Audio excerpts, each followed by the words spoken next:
Well, what we're going to be talking about today, in the grand scheme of things, probably seems sort of trivial, but it's one of those little things that ends up mattering a lot, particularly in our household. You know, we are trying to walk a fine line between sort of, giving our children a sanctuary that allows them to maintain their innocence for as long as they possibly can, yet at the same time, they do have to understand that they're going to have to live this worldview out in a world that is largely hostile to it, and figure out that really fine line there, that gray area of what it means to be in the world and not of it. And one of the things we like to do in order to encourage our children in that area and to mentor them in that area is to take part in pop culture when it doesn't directly contradict or interfere with our belief system. Yet that is becoming increasingly difficult to do. And it's not even the subject matter itself. A lot of times you can still find good quality content out there that doesn't contradict or interfere with a Judeo-Christian moral viewpoint. The problem is what typically goes on before you get to that content, or in the middle of that content. The commercial breaks sometimes when you're watching the shows with your kids on ABC Family Channel. It's amazing what commercials they'll throw on when it's a program that is really geared for young people and as a family-friendly environment. But I finally drew the last straw over the weekend, taking my children, well, one of my children, my son Noah, taking him to see the Green Lantern film over the weekend. And I know a lot of you are going to say, hey, I read the reviews of that film.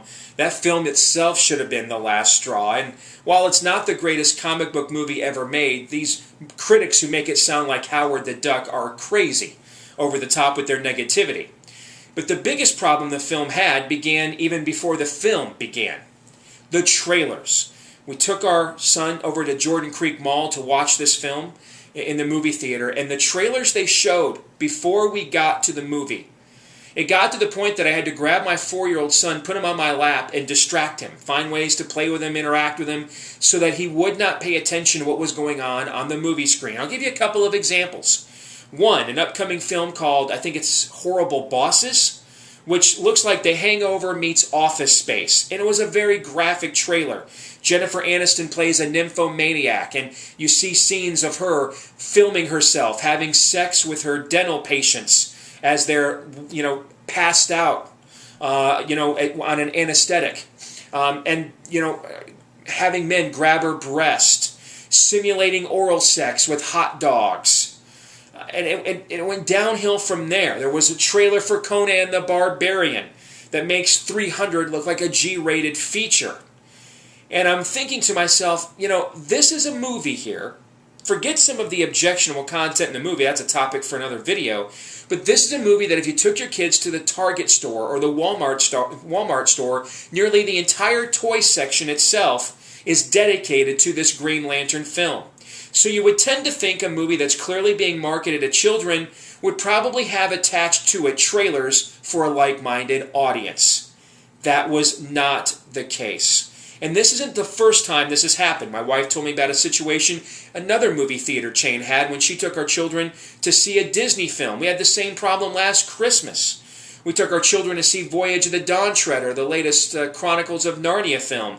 And the trailer before that movie dealt with a Kevin James, Winona Ryder film where he finds out that she's cheating on her husband, and should he tell her, or should he tell her, or tell him or not. And it was very graphic and very sexual. My 9-year-old looks at us like, what in the world is this? I thought I was going to see a Narnia movie.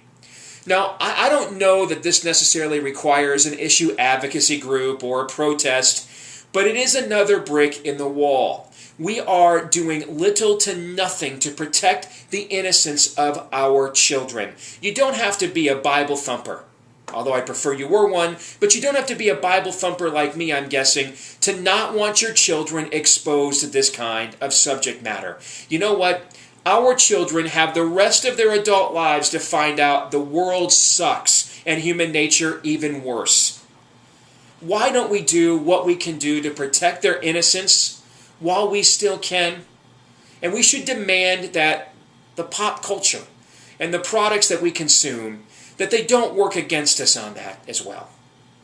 Thank you for tuning in today to stevedeace.com. Check out our website. You can email me, steve@stevedeace.com. You'll find me on Facebook at Stephen Deace or on Twitter at Steve_Deace. God bless.